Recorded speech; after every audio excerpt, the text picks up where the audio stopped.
Salve, salve, meus amigos, professor Kleber Pinho, começando a nossa aula de marco zero, a nossa aula zero da nossa mentoria. Professor, qual que é a sacada dessa aula? Nessa aula nós vamos tratar o quê? De assuntos, digamos assim, geográficos, no âmbito global a respeito das disciplinas que nós vamos estudar durante a nossa mentoria, tá? Então eu vou tirar algumas dúvidas, né? E ao final, é claro, todo o trabalho nosso, todo o trabalho da mentoria tem o simulado no final. No final tem que fazer o simulado e me enviar o resultado, tá? É de praxe. Toda vez você vai ter um material, uma videoaula e um simulado. É o nosso ritmo, tá? É o nosso ritmo, é a nossa vida. Bacana?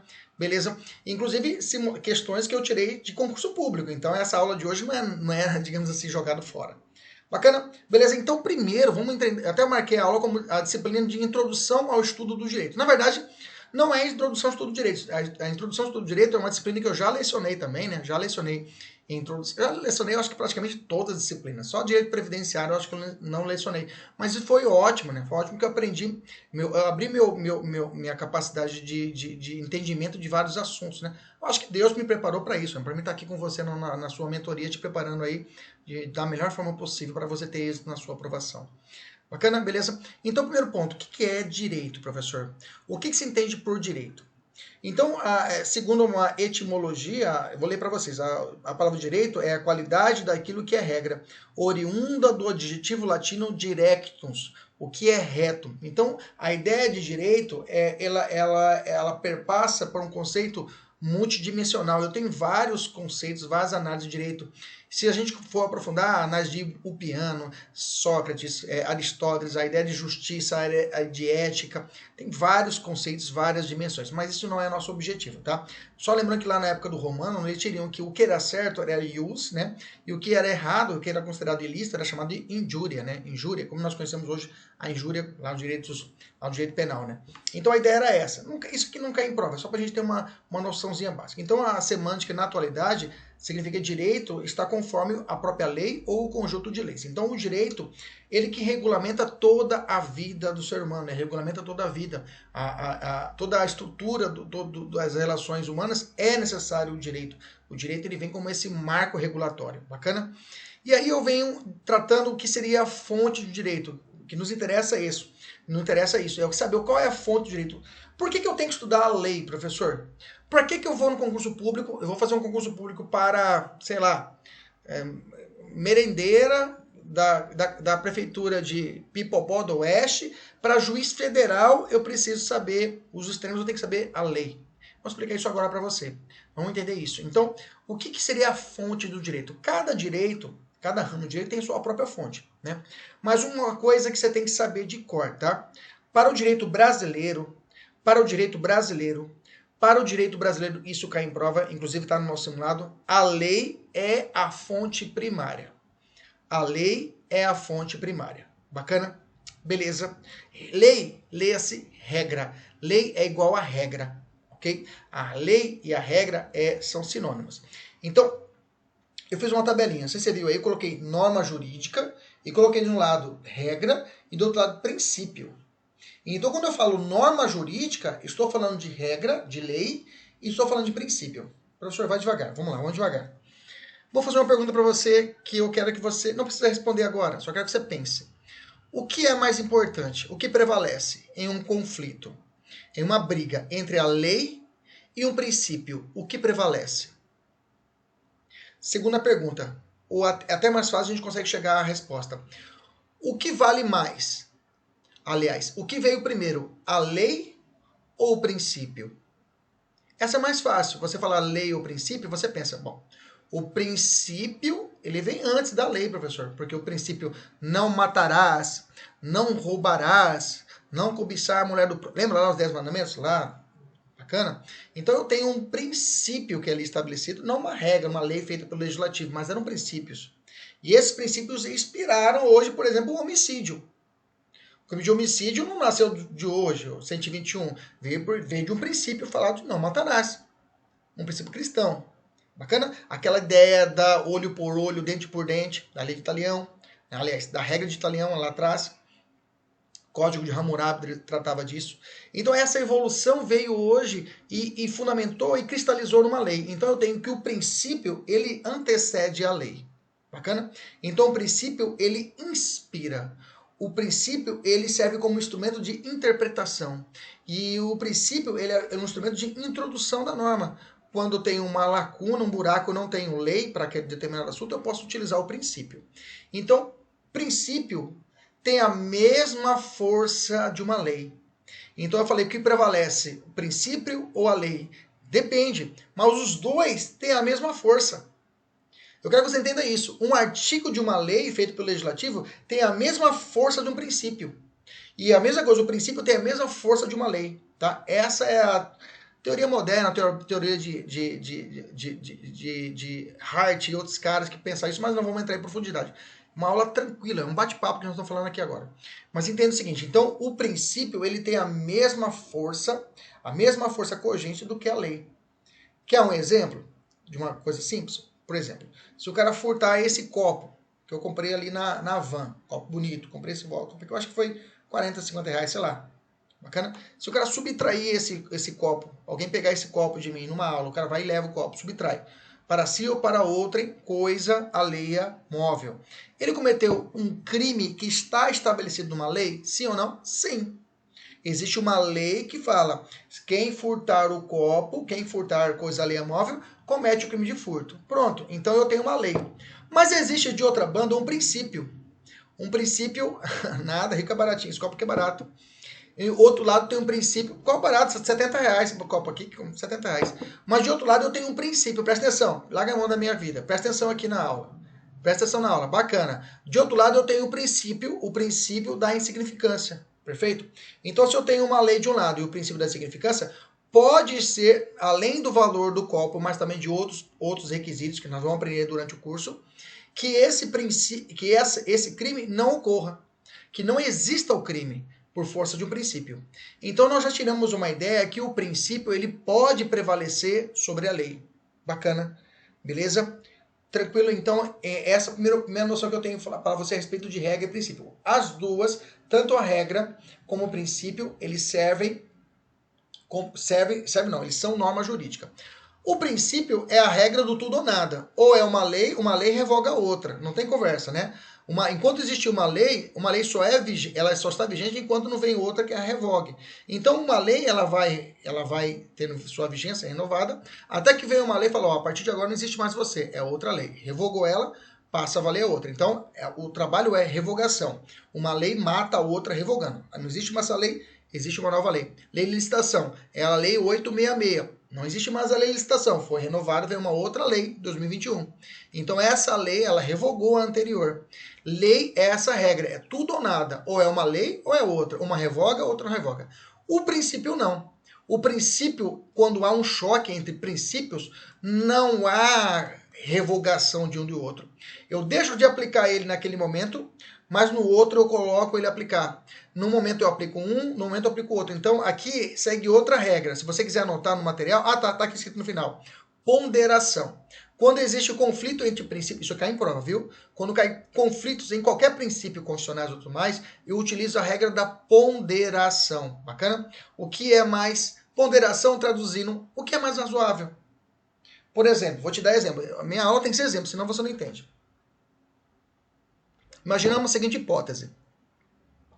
Você comprou, você formatou, passou no concurso, né? Passou o concurso, quer ser empresário, só que você não pode ser empresário, tá? Quem é concursado não pode ser empresário, mas você pode ser sócio de determinada empresa, tá? Você pode ser sócio, que não seja administrador, mas você pode ser sócio. A maioria dos estatutos tratam disso. Você pode ser sócio, mas não pode ser empresário. Bacana? Beleza? E você entra numa sociedade. Você pode ser sócio da sua esposa? Pode, desde que você não tenha casado com ela com separação ou comunhão total de bens. Senão vocês podem ter sociedade. Beleza? Tranquilo. Você tá beleza, tá com sua esposa uma sociedade, ela monta uma rede de loja, uma franquia da Vitor Hugo, né?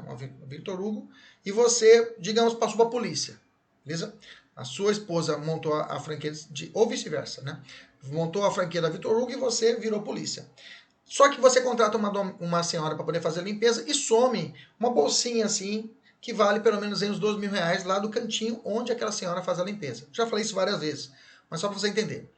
Você como polícia, você pode lá levar ela para a salinha, lá fazer uma revista íntima nela para ver se ela pegou o bem seu, que é da sua propriedade, que inclusive é protegido pela Constituição.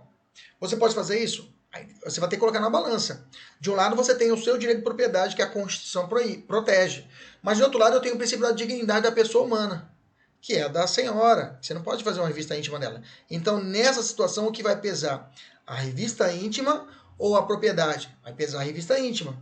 Entendeu? Então, em princípios, eu faço essa balança, que é a regra de ponderação. Mas de outra banda, imaginamos se a pessoa é um policial penal. Um policial penal. E há suspeita realmente que existe uma mula, uma pessoa que está entrando dentro do sistema prisional com droga no seu. A mulher está levando dentro da sua área genital uma quantidade X de droga. O policial penal pode levar essa senhora para uma salinha e fazer uma revista íntima, fazer ela baixar. Pode ou não pode? Pode. Mas, professor, e aí? Aí eu tenho, de um lado, a dignidade da pessoa humana e de outro lado, a segurança pública. Aí, nesse caso, que vai pesar? Dignidade, segurança pública, segurança pública. Entendeu? Veja, não é toda a situação que a dignidade da pessoa humana pode prevalecer diante de outro direito. Então, nos princípios, eu uso a regra da ponderação. Bacana, mas veja, tanto princípio como regra é norma jurídica. Eu já vi prova aí, perguntar isso, né? O princípio de significância é considerado uma norma jurídica. Aí o aluno fala, professor, não é lei, é princípio. Não, o princípio é uma norma jurídica. Bacana. Dá um ok se você entendeu. Quem está ao vivo. Então vamos continuar devagarzinho. Vamos continuar devagarzinho para nós entendermos. Bacana, show de bola. Ótimo, assim mesmo. A gente vai bate bola e vai perguntando. Vamos continuar ainda a respeito das fontes do direito. O aluno do direito que está assistindo a aula está revendo, está assistindo a aula com a pipoquinha, está revendo o que ele estudou na faculdade. Mas aqui nós temos um grupo aqui, pessoas que nunca fizeram direito. Pessoa que é engenheira, pessoa que é bióloga, a pessoa educadora física. Então ela tá, eu falo, porra, tá achando isso novo, hein? Bacana.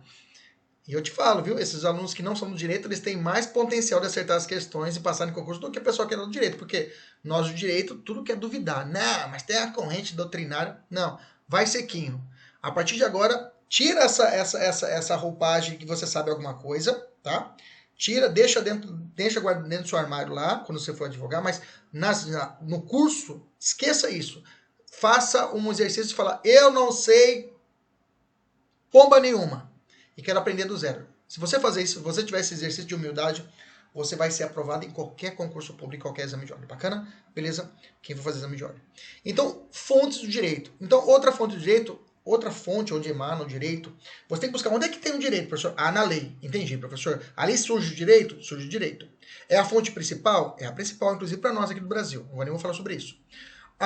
O princípio é uma fonte, fonte é onde brota, tá? Fonte é onde brota. Bacana. Bacana. Fonte onde brota. Então, se nasce do direito a fonte, bacana, beleza. Então, eu tenho que também a lei é a fonte. Os costumes também é uma fonte do direito. O costume, o que é o costume? Eu coloquei no material, eu conceituei assim, costume é caracterizado quando existe a reiteração de uma conduta na convicção convicção da mesma ser obrigatória. Não entendi, professor, o conceito, vou te explicar. O costume seria uma conduta reiterada da sociedade. Quer ver? Vou te dar um exemplo fácil. O que seria um costume? Vou lá para o direito do trabalho, para você entender. No direito do trabalho. No direito do trabalho, o 13º salário. Né? O 13º salário, não existia lei para o 13º salário. Era um costume, olha lá, das empresas em ofertar ao final do ano aos empregados sacolões.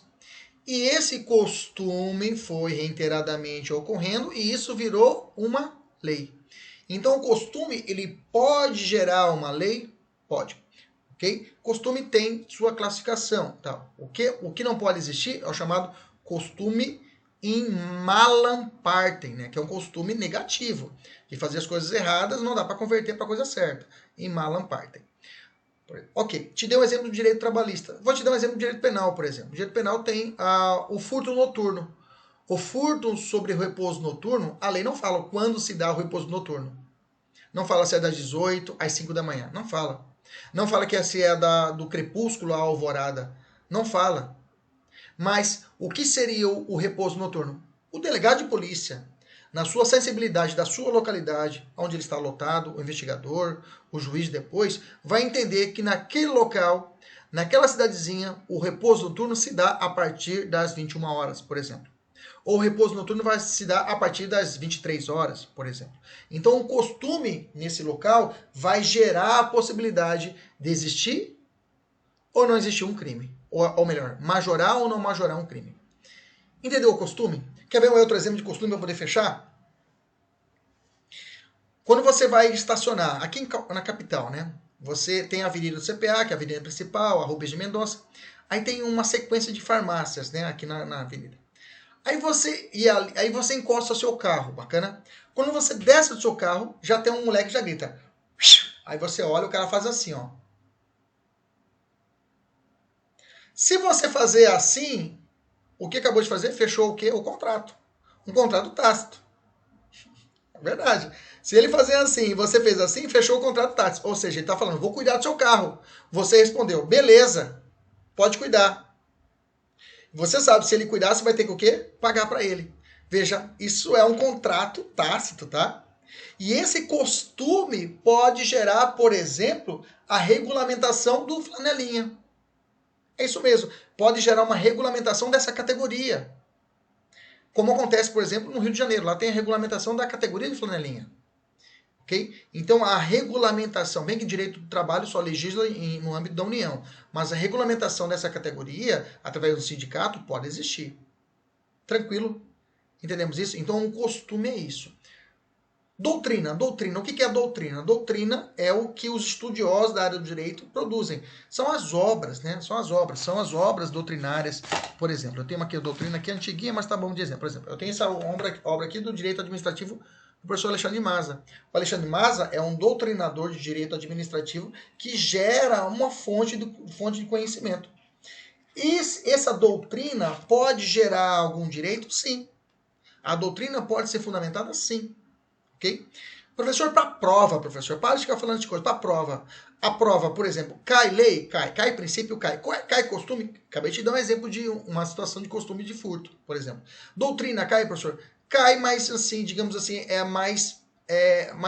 só aquelas que são realmente pacificadas. Porque pode ser que o Alexandre de Maza fale alguma coisa sobre poder de polícia, que eu tenho outro doutrinador, a Marinella, por exemplo, que fala de outro posicionamento. E se o examinador coloca essa questão da posição dele, eu posso chegar com o recurso e falar assim, olha, mas desculpa, mas a Marinella fala diferente, que é outra doutrinadora. Então a doutrina ela é muito perigosa para concurso público. Normalmente a doutrina ela pode cair para você na segunda fase, mas isso é concursos mais avançados. Beleza? Tranquilo? Costume e doutrina, ok? Para nós podermos falar de jurisprudência, para entendermos a jurisprudência. Diz para mim um ok. Costume e doutrina, ok? Me dá um feedback. Quando eu falei de lei e princípio, é importante a gente decorar, mas jurisprudência é perigosa. Vou te explicar agora, mas primeiro eu vou te dar conceito para você entender o que é jurisprudência, né? A gente, quem estuda para concurso fala, caiu a jurisprudência do STF. Fala, cara, que porra que é essa? Não sei o que é, mas eu tenho que decorar esse trem. A jurisprudência, nada mais, nada menos, é as decisões judiciais, as decisões reiteradas. Okay? É a decisão que é várias vezes decidida por aquele tribunal. É uma jurisprudência, uma coletânea de decisões. Bacana? Beleza? Já digo para você, as jurisprudências mais importantes para estudar é a do STF e do STJ. Essas decisões que eles tratam. Porque às vezes uma turma, um colegiado do STJ ou um colegiado do Supremo que determina, gera a possibilidade de ser cobrado em prova, principalmente provas da banca CESP. Bacana? Beleza? Então a jurisprudência é essa decisão reiterada, professor. Quer ver um exemplo de jurisprudência? Professor, uma decisão de um juiz é jurisprudência? Não. A jurisprudência é decidida pelos tribunais. Tribunal é órgão de segunda instância. É como se for, quando nós estivermos falando de poder judiciário, você vai entender que existe a primeira instância, que são os juízes, e a segunda instância, que são os tribunais. Okay? Que é o colegiado, que se reúnem. Bacana? Perfeito. Mas o juiz pode exarar um chamado precedente, que é uma coisa nova que apareceu agora. Nova não, né? Já é antiga, né?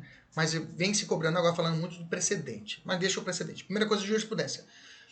Mas, professor, como que eu vou acompanhar a jurisprudência, professor? Aí vem a minha dica agora, se você quiser anotar, pode anotar. Você vai anotar stf.jus.br no stf.jus.br e também no site do stj.jus.br. De novo, vou repetir, stf.jus.br e o stj.jus.br. Nesses sites, você vai procurar lá na barra, procurar, só fuçar. Tem um sistema chamado sistema PUSH, ou em cuiabano PUSH, P-U-S-H, P-U-S-H, PUSH, ou PUSH, P-U-S-H. Nos dois sites tem. Você clica lá, joga o seu e-mail para que você seja notificado dos informativos que eles vão publicando. Bacana? Beleza? Sistema PUSH. Pessoal da mentoria, fica tranquilo. Todos os materiais, já vai estar ali o número do informativo, já vai estar tudo atualizado. Tudo vai estar no material. Você falou, se eu estiver falando de responsabilidade civil, normalmente eu faço todo o material, fecho o material, por exemplo, no domingo à noite para poder publicar para você na terça, mais ou menos assim. Porque eu deixo o máximo de julgados novos para poder colocar para você. Bacana. O pessoal que já faz comigo aí já sabe que não estou mentindo, né? Sabe que realmente eu tenho um zelo para isso. Realmente a decisão vem essa semana que vem já está no material. Bacana? Beleza? Agora, da jurisprudência, por exemplo, vou te dar outro exemplo, uma jurisprudência que é recente, tá? Se o criminoso, preste atenção, não é uma súmula, não é súmula que eu já vou explicar para você, é uma jurisprudência, uma decisão do STF. Quem foi que julgou foi o ministro Alexandre de Moraes. Olha só o que ele falou. Inclusive o caso foi aqui no Mato Grosso. Chegou lá no Supremo. O criminoso fugiu do Pascoal Ramos, nosso presídio central, penitenciário central do Mato Grosso. Todo mundo conhece, PCE, né? O cara fugiu. Bacana? E na fuga ele fugiu, foi para outra cidade, foi lá e cometeu um latrocínio. E matou um pai de família. Bacana? Matou o pai de família. Beleza. A família entrou com uma ação contra o Estado do Mato Grosso, pedindo a chamada responsabilidade civil do Estado. Estado do Mato Grosso, você foi incompetente em cuidar do ladrão, o criminoso. Ele fugiu e matou o pai de família. Então você, Estado do Mato Grosso, tem que indenizar essa família. Esse foi o pedido da família. Ganhou na primeira instância, ganhou na segunda instância. Ao chegar no Supremo, sabe o que o ministro Alexandre falou? Não tinha anexo. Ele afastou a indenização do Estado do Mato Grosso. Ou seja, se o cara fugir do presídio e matar alguém em latrocínio, o Estado do Mato Grosso ou qualquer Estado do Brasil não tem obrigação de pagar a família, a indenização. Ele criou uma situação que falou, não houve nexo de grupo. É óbvio que tem... É óbvio, né, gente? Para. O Estado foi incompetente. Mas é uma decisão, é uma jurisprudência do STF que caiu na PC Ceará. Entendemos isso? Então a jurisprudência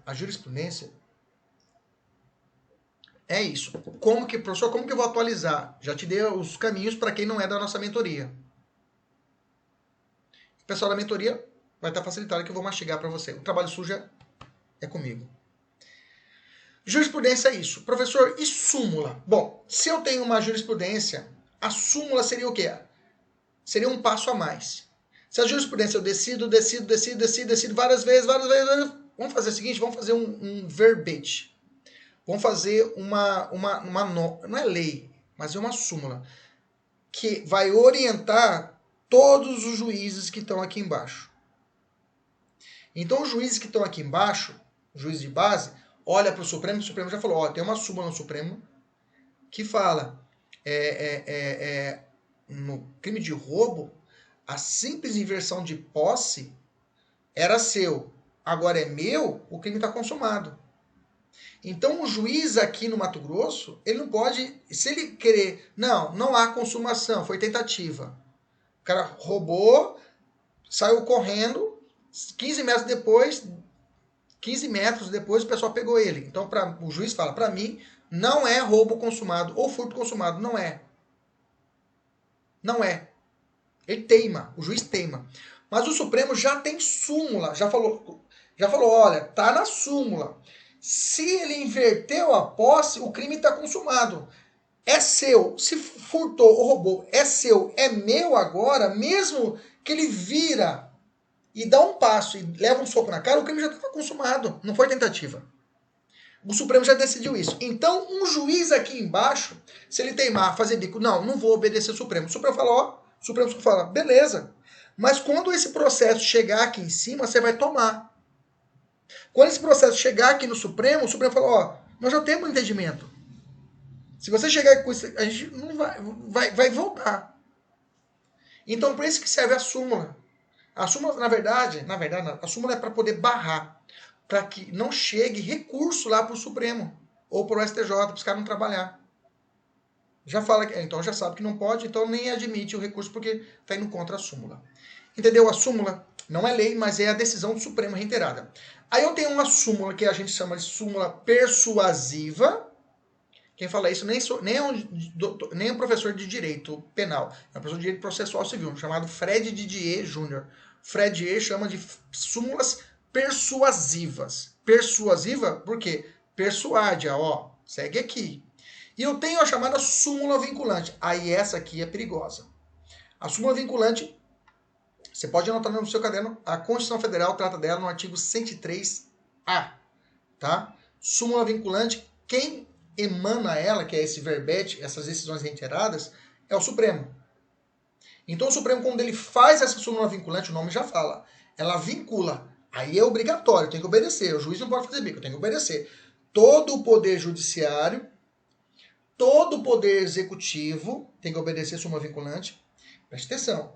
E o legislativo na sua função atípica.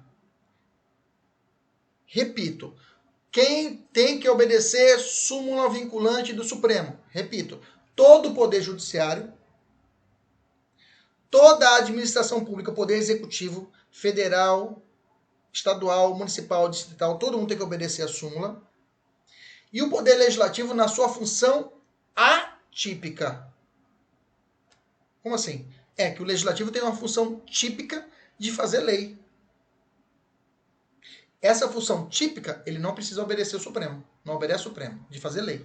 Mas, por exemplo, vou te dar um exemplo. Nepotismo.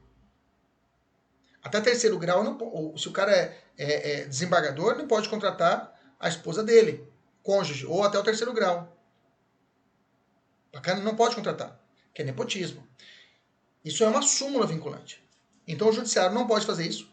O executivo, Mauro Mendes, não pode colocar como secretário pode, né? Não pode se colocar como assessora dele, a esposa dele. É claro, tem a exceção que pode ser secretário de serviço. Secretário pode ser parente, pode até ser esposa. Mas isso não vamos estudar na aula de nepotismo. Bacana? Mas eu quero que você entenda. É uma súmula vinculante Supremo e o Estado do Mato Grosso tem que obedecer. O Estado brasileiro tem que obedecer. Já o Poder Legislativo, só a função atípica. Qual é a função atípica do Legislativo, professor? Contratar. A contratação de alguém é a função atípica, que contratar é a função de executivo. Você concorda comigo? Então, para ele contratar um deputado federal, um vereador não pode contratar a esposa dele para ser assessora, porque fere o nepotismo. Na função de contratação. Mas o Legislativo Federal, professor, a Câmara, pode fazer uma lei para derrubar o nepotismo? Pode. Eles podem fazer uma lei contra o nepotismo? Pode, porque a função legislativa, eles não obedecem ao Supremo. Na função típica de fazer lei, eles não obedecem ao Supremo. Não obedece ao Supremo. Bacana. Essa súmula vinculante. Precedente, como eu falei, não vou aprofundar o precedente, mas eu quero que você crava bem. Súmula vinculante e súmula persuasiva. Súmula vinculante tem requisito, tá? Dá uma olhada no 103A. Artigo 103A, o pessoal da mentoria tá no rodapé. Tá no rodapé. Eu coloquei no rodapé ali, pega o seu marca-texto, depois da aula você vai marcar de ponta a ponta, ler com todo carinho essa súmula 103A, o artigo 103A da Constituição. Bacana? A súmula, qual o objetivo dela, tá? Qual que é o efeito vinculante dela, você vai grifar tudinho, bacana. Beleza? Vamos avançar. Hoje, inclusive, tem uma aluna aí que fez o simulado, já adiantado, não era para ter feito, mas já fez o simulado e errou. E falou, professor, mas eu li lá. Vou explicar agora, vamos lá. Quais são as famílias do direito? É importante você saber isso, tá? Quais são as famílias do direito? Existem dois grandes grupos de família. Eu tenho uma família chamada Civil Law e eu tenho a família Common Law, ou para cuiabano, Common Law. A família Civil Law é adotada pelo direito brasileiro. Bacana? O que é a família Civil Law do direito? Quer dizer que a fonte primária e imediata do direito é a lei. Por isso, agora chegamos à resposta. Por que eu tenho que estudar para concurso público? Eu tenho que ler tantas leis. Porque a origem nossa é uma fonte do direito romano-germânico. Ou seja, tudo para nós é lei. Tudo para nós. Vai fazer uma ponte, tem que fazer uma lei. Vai falar sobre segurança pública, tem que fazer uma lei. Ok? A lei aí tem várias espécies normativas. Eu tenho a lei complementar, lei ordinária, decreto legislativo, resoluções, medida provisória. Tem as espécies legislativas, mas a nossa fonte primária é a lei. Então, temos que obedecer à lei. Já de outro lado, o direito consuetudinário, que é um direito anglo-saxão, que tem origem lá no âmbito do direito inglês, né? O direito é diferente do nosso sistema. No rodapé, eu coloquei ali um histórico para você, se você quiser aprofundar, tá? Lá no rodapé, coloquei a respeito a chamada lei do direito comum, ou common law, lei de direito comum. Ou seja, as decisões, a jurisprudência tem mais força. Tem mais força. Bacana? Professor, mas o senhor acabou de falar para mim que eu tenho que estudar a súmula vinculante. Perfeito. Professor, o senhor acabou de falar para mim que eu tenho que estudar a súmula que cai na prova. Perfeito. Professor, você falou que tem que estudar jurisprudência. Perfeito. Isso daí não é do common law? Você está certo. Sabe por quê? O direito brasileiro, eu disse, a regra estabelecida é o civil law. Mas, até fiz uma pergunta, qual é o sistema que o Brasil adota? Civil law ou common law? Para a prova objetiva, civil law, é lei.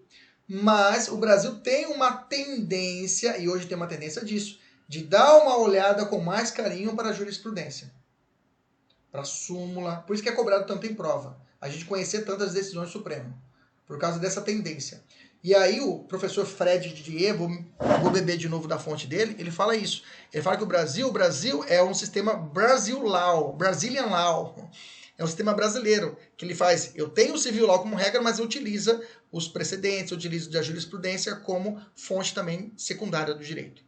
Entendemos isso? A respeito do civil law e common law, se perguntar hoje qual que é a fonte primária, você vai dizer o quê? Lei. Bacana? Quem está assistindo ao vivo, por favor, me dá um ok, se entendeu? Agora um ponto importante que eu vou relembrar para o pessoal que faz direito, os alunos do direito. E o pessoal que não faz direito a respeito da lei. Se eu falei tanto lei, mas como que estrutura uma lei? Tá? Uma lei, até coloquei aqui, uma lei, ela pode ser dividida em... É como se fosse... Vamos lá, vamos te dar um exemplo. A maioria do Brasil é cristã, né? A maioria já viu uma Bíblia, né? A maioria do povo brasileiro já viu uma Bíblia. Né? Eu tenho certeza que você já deve ter... Se você mesmo não sendo cristão, mas você já ouviu falar da Bíblia, né? Se você for olhar a Bíblia... Lá no sumário dela, ela é dividida por livros, parará, toda uma estrutura, não é isso? É isso. A lei também tem essa estrutura. Entendeu? Ela tem essa estrutura. Até coloquei para vocês aqui. Nas leis mais extensas, as normas podem ser divididas em blocos, artigos, denomina-se partes, livros, títulos, capítulos, seções e subseções. O Código Civil é um bom exemplo disso, de técnica normativa. Ele é bem dividido. Se você percebeu no material lá embaixo, eu fiz isso para você. Eu digo a você, você tem que conhecer essa topografia, tá? Agora eu te explico isso, o porquê, aonde está localizado, tá? Quando você vê o artigo, a abreviatura ART é a abreviatura para artigo, tá? Eu sei que você que é do direito, ou quem já estudou, você fala, professor, isso é idiota, mas eu tenho que falar isso, tá? Que tem alunos, às vezes, que estão partindo do zero, então eu tenho que falar isso, aguenta aí, tá? Tem um pouco de paciência. Às vezes, a cabeça do artigo também é chamada de caput, né? Caput é aquele artigo 121, matar alguém. Aquilo ali é o caput que a gente chama, tá? E no direito penal isso vai chamar de preceito primário, né? Além disso, né? Eu tenho que, às vezes, o termo caput significa cabeça, caput indica a parte principal do artigo. Os parágrafos que vêm abaixo desse caput, os incisos e alíneas, ele vem tratando de forma mais específica o que é tratar. Por exemplo, no Código Penal tem o 121, logo no parágrafo primeiro eu tenho a forma privilegiada, que é uma forma de diminuir a pena. Depois, no parágrafo segundo, eu tenho a forma qualificada, que é aumentar a pena. E vem dizendo assim, uma técnica legislativa é isso, ele vem informando. tá? Então, nos parágrafos, vem normalmente detalhando o que está falando na cabeça do artigo. Bacana? Quando o artigo possui apenas um parágrafo, eles vão chamar isso de parágrafo único, né? Quando tem mais de um parágrafo, parágrafo primeiro, parágrafo segundo, parágrafo terceiro e assim sucessivamente, tá? Até o 10, você fala primeiro, né? De primeiro ao 10. O 11, você não fala 11º artigo, você fala 11, tá? Artigo do 0 ao 10, você fala primeiro, segundo, terceiro, quarto, quinto, sexto, sétimo, oitavo, nono, 10º artigo. No 11, você não fala 11º, você fala 11, 12, artigo 11, artigo 12, artigo 13, artigo 14, tá? Beleza? Eu falei isso, né? A linha são as letras, né, que normalmente vem demonstrado em letras minúsculas, né? Exemplo de uma norma, eu coloquei o artigo 33 para você dar uma olhada a respeito da pena, né? E exemplo. Bacana. Tranquilo, entendemos a respeito de uma estrutura da lei. É bom você visualizar a lei, você consegue ver ali o artigo, mas às vezes o aluno ele está lendo, por exemplo, o código. Esse meu código aqui não tem isso embaixo, né? Mas esse meu código. Tem sim, aqui tem. Por exemplo, né? O aluno ele lê esse artigo aqui, né? Aqui não vai dar para vocês verem, né? Mas, por exemplo, tem um artigo assim. Aí ele vai assim, artigo vem em cima, vem assim. Se você ver, normalmente o cara vê no Vademécum. Vê lá, municípios, artigo 29. O município reger-se-á por lei orgânica votada em 2 turnos, tarará, tarará. Aí logo embaixo tá assim, vide súmula vinculante 42. Aí o aluno fala, professor, esse vide faz parte do artigo? Não, tá? Normalmente essas letrinhas pequenininhas estão fazendo remissão para você observar algum outro artigo, alguma outra súmula ou alguma menção que você tem que fazer, que faz parte para você entender o inciso, o caput, ou são assuntos similares. Essa técnica é boa normalmente quando você está numa segunda fase, né? Que autoriza você fazer isso, você fazer essas vinculações e aumentar mais o seu enredo na sua dissertativa. Quais são os ramos de direito? Eu tenho 2 grandes ramos de direito. Essa separação já não é tão usual, viu, gente? Porque eu tenho influência do direito público dentro do privado e dentro do direito privado eu tenho influência do direito público. Vamos entender isso, tá? O direito público, o que é o direito público, professor? Tudo que eu tiver, se eu tiver no meio do caminho, se eu tenho de um lado o Estado e do outro lado o indivíduo, é direito público. Por exemplo, direito constitucional, eu vou ter de um lado o Estado e o indivíduo. Direito penal, o Estado, no jus puniendi, o indivíduo. Direito processual penal, mesma coisa. Direito processual civil, direito eleitoral, direito previdenciário, direitos humanos, direito penal, processual penal militar. Tudo de um lado eu tenho o Estado e do outro lado eu tenho o indivíduo. Agora, quando uma das partes é o Estado, tá? No direito privado, aí não. Casamento, é eu e minha esposa. As partes são particulares, aí eu tenho aqui o direito civil para isso. Direito do trabalho, mesma coisa. Direito empresarial, direito societário e assim sucessivamente. Bacana? Porque são entre particulares. Só que, como eu disse para vocês, hoje tem influência no direito privado ou direito público. Por exemplo, eu tenho algumas hipóteses em que, numa locação de um imóvel, eu não posso colocar um valor da multa. Se você atrasar um dia do valor da kitnet, vai ser 10 vezes o salário mínimo, 50 vezes o salário mínimo. Não posso ter uma multa de forma exorbitante. Aí eu tenho uma situação de contenção do Estado. Falo, peraí, não é assim bagunçado. É a relação entre as partes, mas existem regras. Mesma coisa do direito do trabalho. Eu não posso contratar o sujeito de forma livre. Contrata a pessoa para ganhar um valor X sem direito a nenhum direito, a estabilidade, a gestante. Não, 13º você tem direito a nada, férias você tem direito a nada. Não posso fazer isso. Okay? Que existem regras que são estabelecidas mesmo sendo uma relação privada. Então por isso que não tem muito esse lance hoje em dia. Hoje em dia está mais mesclado os direitos. Mas é bom você saber isso. Você saber onde é que você está estudando. Ok? Bacana? Vamos falar do direito constitucional. Tá? Vamos falar do direito constitucional. Eu reputo, o direito é um direito público, como você está na tabelinha, é um direito público, que vai normalmente, que é o direito que vai, a norma, é o ramo do direito que vai tratar da norma fundamental de um Estado. Tá? A Constituição Federal é o objeto de estudo do direito constitucional.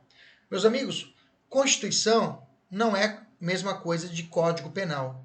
A Constituição, ou Código Civil, ou Lei de Drogas, ou Código, eleitoral, a Constituição ela sempre estará em um patamar mais elevado do que as outras normas infraconstitucionais. Existe a Constituição e abaixo dela eu tenho as normas chamadas abaixo é infra. infraconstitucionais. O Código Penal está abaixo da Constituição. Então, como se fosse o comandante do batalhão, a Constituição Federal, e ali abaixo os seus soldados, os seus subordinados. Então, a Constituição, ela é, vou falar difícil, norma hipotética fundamental do Estado, ela que regulamenta todo o Estado. Então, se fosse desenhar uma pirâmide, a Constituição seria o seu topo, né? O ápice dessa pirâmide. Bem que, na verdade, não seria o ápice, ela, na verdade, é a base, né? Se você pensar certinho, a Constituição ela é a base de onde os outros direitos dela bebem da fonte da Constituição. Tanto é verdade que se uma lei ela for contra a Constituição, essa lei será inconstitucional. Quer ver um exemplo? O Estado do Mato Grosso pode... Olha que uma ideia bacana. No perímetro de uma penitenciária, o Estado, a Assembleia Legislativa do Estado, fez uma lei falando o seguinte, ó, nesse perímetro aqui, vamos colocar bloqueadores de sinal de telefone. Então, aqui dentro desse perímetro, ninguém vai conseguir fazer ligação. E foi feita essa lei. Só que isso chegou no Supremo. O Supremo falou, olha, bacana, ótima intenção, só que quem faz lei sobre telecomunicações não pode ser o Estado do Mato Grosso. Tem que ser o governo federal, tem que ser a União. Então essa lei, e quem diz isso? A Constituição Federal. Então essa lei está indo contra a Constituição, então essa lei vai ser declarada o quê? Inconstitucional. Entendemos isso? Então, por isso que a Constituição ela tem esse papel de importância no ordenamento jurídico. Bacana? E aí eu coloquei para vocês, né? E aí isso chamam de princípio da supremacia da norma constitucional. A Constituição ela é suprema diante das outras. Eu fiz questão, meus amores, eu fiz questão de colocar para você a estrutura da Constituição para você ter essa visão, bem menos periférica ali a respeito da Constituição. Então a Constituição ela é estruturada com um preâmbulo. Já quiser anotar, ela não tem força, esse preâmbulo não tem força normativa, não serve, é só de enfeite, é uma carta de intenção, tá? Preâmbulo, e é dividido em 9 títulos. Princípios fundamentais, direitos e garantias fundamentais, 5 a 17, organização do Estado, organização dos poderes, defesa dos Estados e das instituições democráticas. Eu falo pro pessoal, por exemplo, que estuda polícia, é esses 5 títulos que você tem que decorar. E além disso, tributação, orçamento, ordem econômica e aí ordem social. O 8º também é outro título que você tem que conhecer. Beleza? Pessoal de analista de tribunais tem que conhecer basicamente a parte de defesa do Estado, defesa do Estado nem tanto, a tributação, ordem econômica e ordem social tem que saber. Bacana? Então, dependendo da mentoria, dependendo do curso, você tem maior ênfase ou menor ênfase nos títulos da Constituição. É claro, pelo menos os 2 primeiros títulos, o 1 e o 2, na verdade eu reputo mais importante, o 1 até o 4. 1 ao 4 do artigo 1º. Olha, só são apenas 135 artigos, tá? Ou no sábado você fazer uma leitura dos 135 artigos. Só lembrando que o artigo 5º tem 78 incisos, né? Meus alunos daí da época da faculdade, aí, alguns alunos que foram meus alunos, tenho certeza que não pegaram isso, né? São todas alunas e alunos inteligentes. Mas chegava aluno no final de semestre e falava, professor, eu preciso de 1/10, 1 ponto. Eu falei, então vai lá e copia o artigo 5º. O cara saía correndo, era 3 minutos, o cara voltava, professor, ele lembrava que o artigo 5º tem 78 incisos. E eu falava, eu quero esses artigos para hoje. O cara ficava louco, né? Não é maldade, né? Bacana. Eu coloquei aqui uma estrutura rapidinho que a Constituição faz isso, ela organiza. Ela autoriza, ela estrutura, tá? Então, eu tenho que o Executivo, olha só a tabelinha aqui, o Executivo, quem comanda o Executivo Federal no Brasil? Isso aqui você já estudou lá na 5ª série, já estudou isso, tá? Você já estudou essa estrutura. Tá? Os mais antigos já estudaram isso em OSPB, Organização Social Política do Brasil, que não tem, eu acho que ninguém estudou aqui nessa turma aqui, estudou essa disciplina. Mas conforme pelo presidente, eu acho perigoso, com o presidente é perigoso até voltar essa matéria, era o OSPB. Né? O Executivo Federal é realizado pelo presidente da República. O Executivo Estadual e Distrital, toma cuidado, é realizado pelo governador do estado e o DF pelo governador do Distrito Federal. No DF é governador, não prefeito, tá? E os municípios, prefeitos, tá? Prefeitos. Então o executivo tem essa estrutura. Legislativo Federal, professor, é bicameral, é 2 câmaras. É a Câmara dos Deputados e o Senado Federal, que os 2 somados formam o chamado Congresso Nacional. No âmbito federal, o legislativo ele é bicameral, 2 casas. No Estado, é uma casa só, é unicameral, ou seja, só a Assembleia Legislativa, e no DF é a Câmara Legislativa, ok? E no município, Câmara Municipal.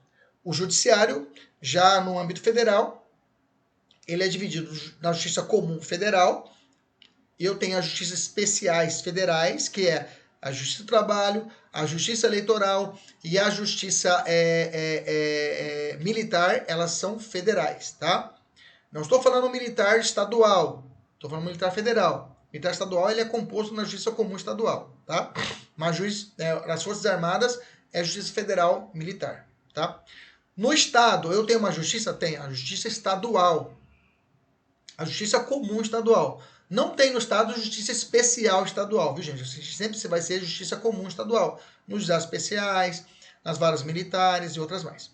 No município, eu não tenho justiça, tá? Município não tem judiciário. Bacana? Controle externo, Tribunal de Contas. No âmbito federal, Tribunal de Contas da União. No âmbito estadual, Tribunal de Contas dos Estados.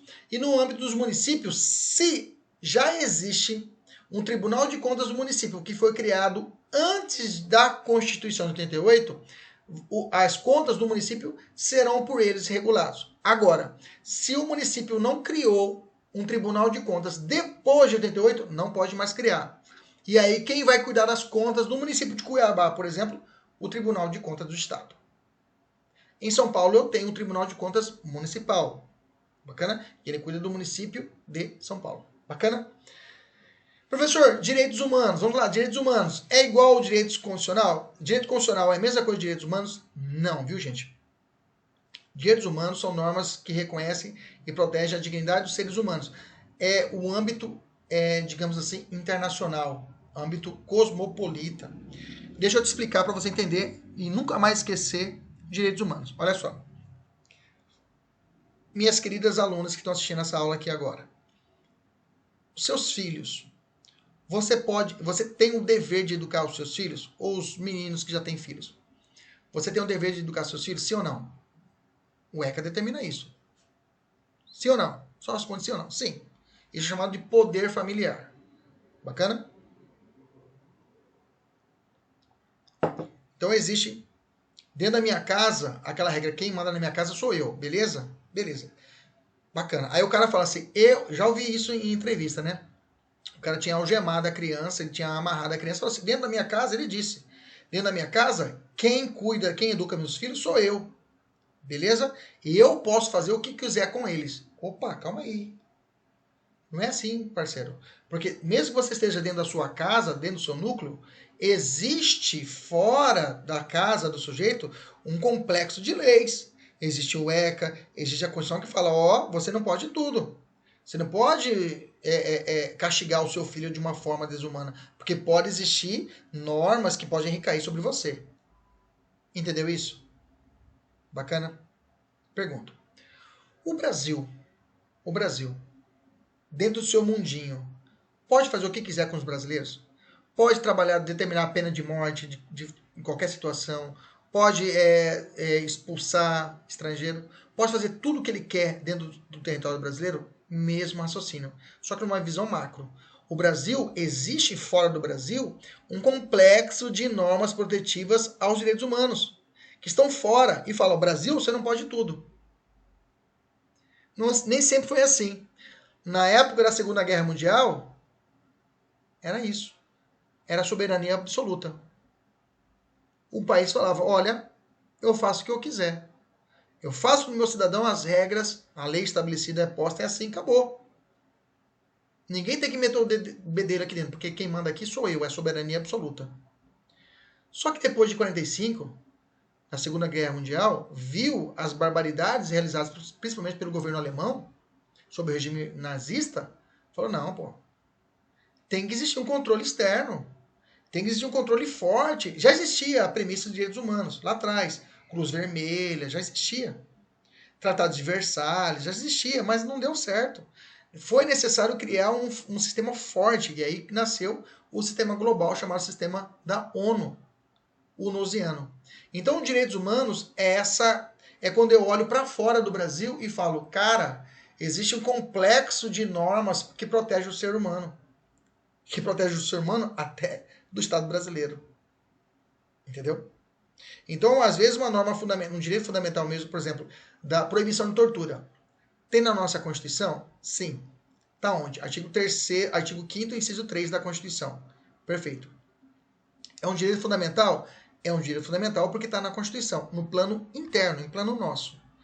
Para fora, existe alguma norma que protege a tortura? Sim. Convenção Internacional, regras de Bangkok, várias normas, regras de Mandela, várias normas que protegem contra a tortura. Mas quando eu olho para fora e vejo essas regras que tratam do mesmo assunto nosso, eu chamo que essas normas são chamadas de direitos humanos. Beleza? Tranquilo? Tudo a ver com a dignidade da pessoa humana.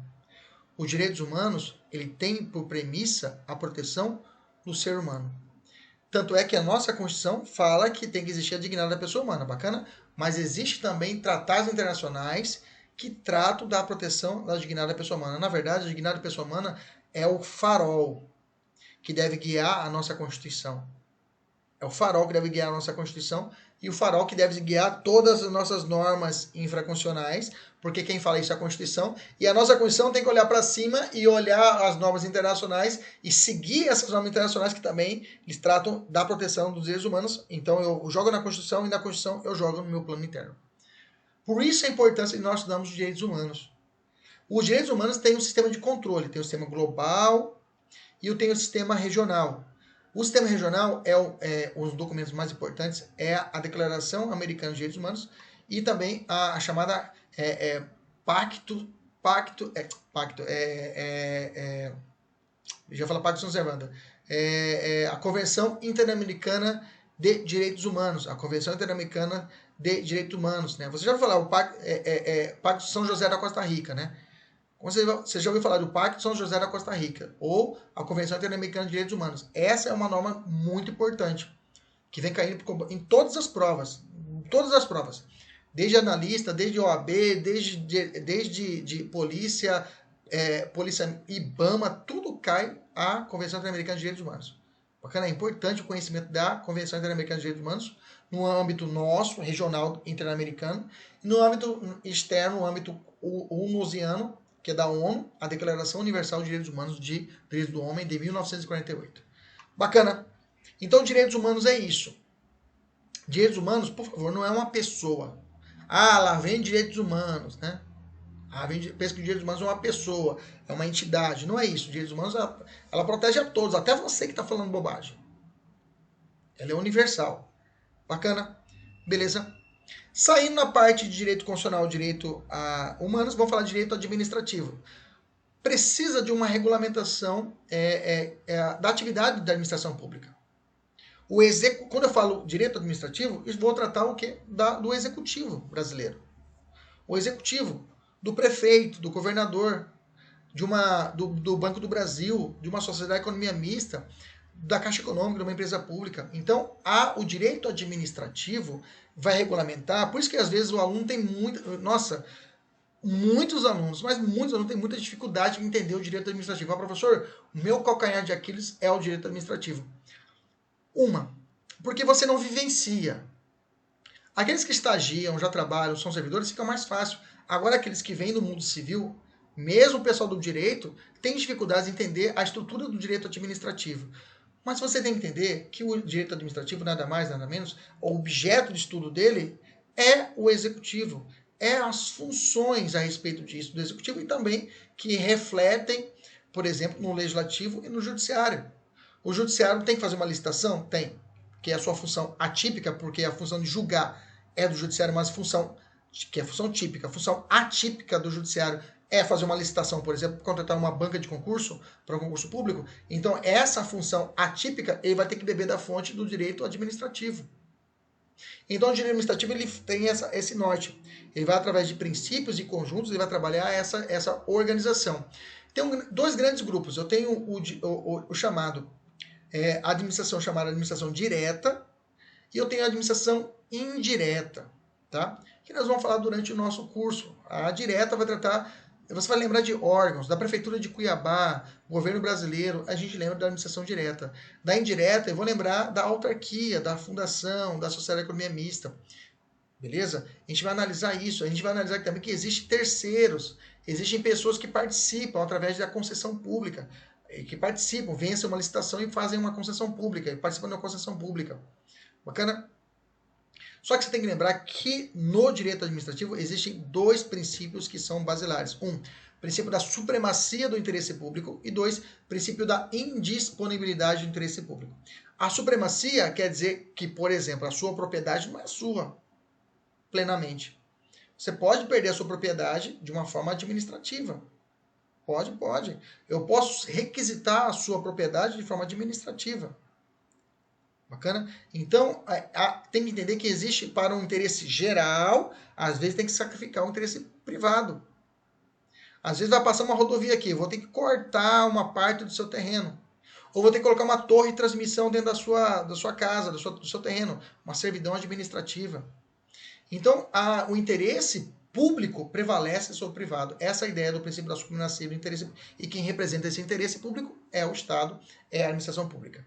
Beleza? E outra, a indisponibilidade do interesse público. Eu não posso abrir mão do interesse público, né? Aí você vai entender interesse primário, interesse secundário, poder extroverso, poder introverso, várias vertentes a respeito disso. Mas isso a gente vai ver durante o curso, tá bom? Estou olhando aqui que estou gravando um podcast aqui para não passar do horário.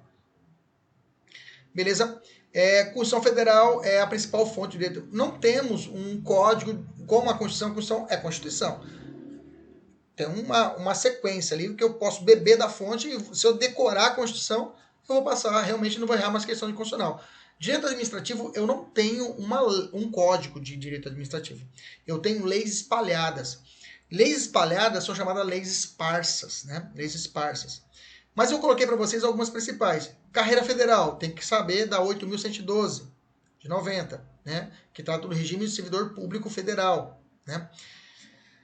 A 8429, de 92. Essa aí, nós vamos ter pelo menos aí 2 aulas só dessa matéria, que é a improbidade administrativa. Essa tem que saber de cor, tem muita jurisprudência. A 14.133, que é a nova lei de licitação, né? Que ela sobrepôs, ela revogou a antiga 866. Só que a 866 e a 14.133 ainda estão vigentes as duas, tá? Porque a 866 vai valer por até daqui 2 anos ainda. Que existem alguns contratos que já estão rodando, então eu vou utilizar ela ainda para algumas situações, tá? A 8987, que vai tratar de concessão e permissão, essa que cai bastante, o aluno tem que ler essa lei mesmo. E a 9784, que trata do processo administrativo, que serve de base para todos os processos administrativos, digamos assim, do âmbito estaduais, né? Sempre você olha a 9784, você olha muitos regulamentos estaduais e municipais seguindo por base a 9784. Bacana? Beleza? Vamos lá. Vamos falar de direito penal, tá? Vamos falar de direito penal, tá? O direito penal. Aliás, quem tem competência para legislar sobre direito administrativo, professor? Quem pode legislar sobre direito administrativo? Todos os entes podem legislar a respeito do direito administrativo. Só que como a principal fonte do direito administrativo é a Constituição, tá? Então tem que olhar ali os artigos 22, 23, 24, 22, 23, 24, 21, 22, 23 e 24. Esses 4 artigos regulamentam as competências da União, distribuindo competência exclusiva e privativa, competência comum e competência concorrente. Tá? Também teremos uma aula certinha sobre repartição de competências, tá? Que é um bicho de 7 cabeças para alguns alunos, é uma coisa muito fácil. Existem pontos chaves que, se decorando, você acerta todas as questões. Direito penal, vamos lá. Direito penal, também direito público, né? Que regula o poder punitivo do Estado, tá? O direito penal, ele vai trazer o seguinte, olha, quem pode punir é o Estado. Eu, Kleber Pinho, posso punir alguém que cometeu um mal à minha pessoa? Depende. Tem exceções que é chamada autotutela, que são acobertadas pelas excludentes de licitude. Lá no artigo 25, estado de defesa, estado de necessidade, legítima defesa, estrito cumprimento, exercício irregular. Bacana? Pode acontecer que eu possa usar da autotutela. Mas a regra é que eu não posso fazer justiça com as próprias mãos. Que eu posso ser punido por isso. Bacana? Quem legisla, preste atenção, Mato Grosso, Cuiabá, não pode criar crimes, tá? Mato Grosso e Cuiabá não pode criar crimes. Só quem cria crime é a União, através de lei complementar ou lei ordinária. Medida provisória pode criar um crime? Não. Medida provisória pode... Lei delegada? Também não. A única forma que eu posso criar crime é a lei em sentido estrito. Ou lei complementar ou lei ordinária. Mas, porém, contudo, entretanto, todavia, medida provisória não pode criar crime. Olha o que eu disse. Medida provisória... Depois eu te explico o que é medida provisória, que é ditada pelo presidente. Depois é convertida em lei ou não convertida. Crime não pode, mas posso trazer um benefício para o réu? Posso. Através de medida provisória? Pode. Então a medida provisória não pode criar crimes, mas se trazer um benefício eu posso usar ela? Posso. Se beneficiar o réu, eu posso. Bacana? Beleza? No direito penal eu tenho normas, lembra norma jurídica, eu tenho regras, artigos, que tratam de normas incriminadoras e normas não incriminadoras. Por regra, do artigo 1º até o artigo 120 do nosso Código Penal, eu tenho regras, eu tenho normas não incriminadoras, ou seja, normas que não tratam de crimes, regulam situações jurídicas. Do artigo 121 em diante, aí eu tenho normas incriminadoras, normas que tratam de punição, de crime. Essa norma incriminadora, ela vai trazer uma parte de cima no artigo, que é chamado preceito primário, e vai trazer uma pena, que é o preceito secundário. Preceito primário é o crime, matar alguém, e pena 8 a 20 anos, Código Penal, reclusão. Bacana? Então eu tenho em cima o preceito primário e o preceito secundário, que é a pena. Bacana? Pode ser que esse preceito primário seja incompleto, aí vão chamar isso de norma penal em branco, mas é uma outra conversa. Tá bom? Mesma coisa, eu coloquei aqui de forma topográfica o Código Penal, o índice, coloquei certinho para vocês, inclusive já está até atualizado, né? Eu tenho que o Código Penal é dividido em duas grandes partes. A parte geral, que tem 8 títulos, e a parte especial, que tem 12 títulos.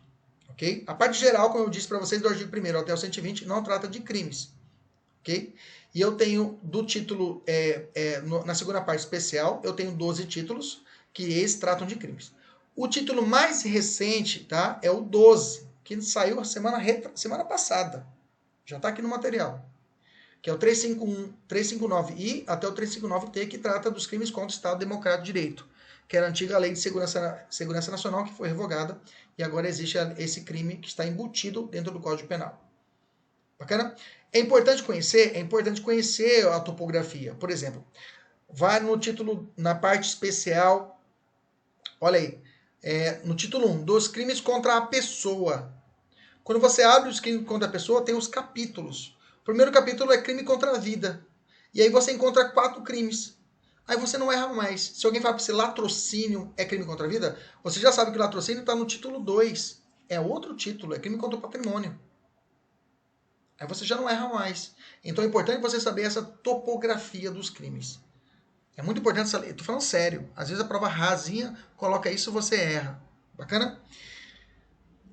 Cuidado. Não existe... os crimes não estão estabelecidos só no Código Penal. Você pode encontrar crimes também em leis espalhadas, que a gente chama isso de leis penais especiais. Existem leis penais especiais que tratam tanto de norma processual e de norma penal. Já aproveito e já faço a diferença. Qual a diferença de direito penal e direito processual penal? É simples. É como se fosse o seguinte. É como se fosse um trenzinho, tá? O trem com os seus vagões. Bacana? Isso aqui é o direito penal. O direito processual seria o trilho, que vai sair da estação inquérito e vai até a estação sentença. Ou outra estação recurso. Ou outra estação chamada execução penal. Então, o trilho do caminho, o caminho é o processo. A locomotiva são os artigos do Código Penal. Então, o Código Processual Penal é um instrumento para levar à efetividade o direito penal. Eles chamam isso, desse caminho, de persecutio criminis. Persecutio criminis é o caminho da persecução criminal. Perseguição criminal, até chegar à condenação do sujeito ou absolvição. Então, o processo é esse caminho, onde vai ter a locomotiva, que são os crimes. Eu posso ter uma lei especial, professor, que tenha o processo e o crime? Sim, eu tenho vários processos. Lei de drogas, trata disso, vai tratar de processo, é um procedimento diferente. A lei trata disso. ok? Beleza? Lei Maria da Penha, professor. Lei Maria da Penha ela trata algumas situações de artigo, mas segue de regra o procedimento comum ordinário, algumas situações. Mas, assim, você vai encontrar crime na Lei Maria da Penha? Vai ter crime lá. 24A é o único crime que está lá, mas é um crime. Então, as leis penais especiais, elas podem ser tanto misturadas, normas penais e normas processuais, que inclusive essa semana, já na primeira semana, nós vamos estudar algumas leis penais especiais. Bacana? Beleza? Direito processual penal, também fiz a questão de colocar o Código Processual Penal de 41, né? Ele tem 6 livros, já estou encerrando, viu, gente?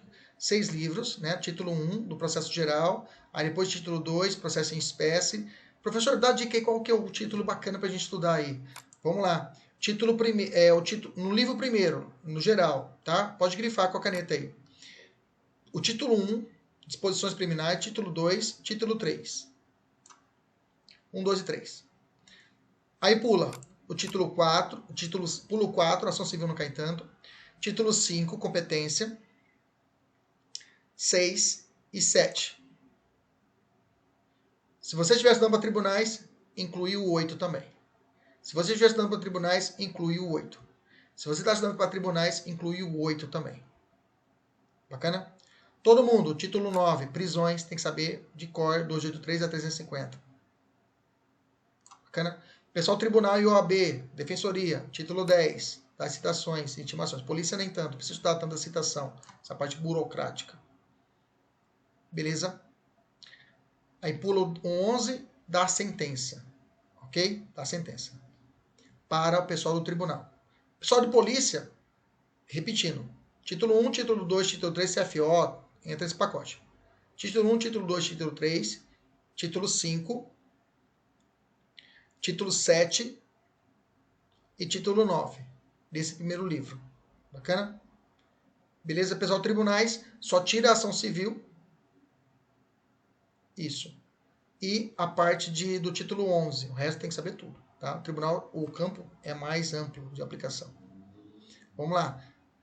Pessoal da polícia, vou repetir. Título, Código de Processo Penal. Título 1, 2 e 3.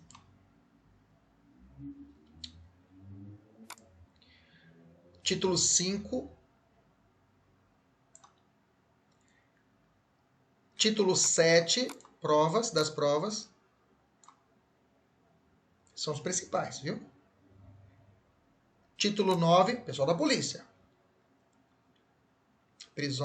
Da prisão. E só, desse livro. Pessoal do tribunais, tudo. OAB, tudo. Menos ação civil, título 4. E o título 11. Bacana? Beleza? Dos processos em espécie, aqui é mais o pessoal do tribunal mesmo, tá? Ou procedimento comum e especial. O pessoal de polícia não estuda processo em espécie, tá? Então, nulidade e recursos também é pessoal do tribunal. O pessoal de polícia não estuda nulidade nem recurso. Normalmente nem está no edital. O pessoal do tribunal tem que estudar nulidade e recurso. A parte de execução penal foi para a LEP, né? Então a gente não estuda o livro 4, praticamente. E demais a gente não estuda mais, tá? Beleza? Basicamente isso daí.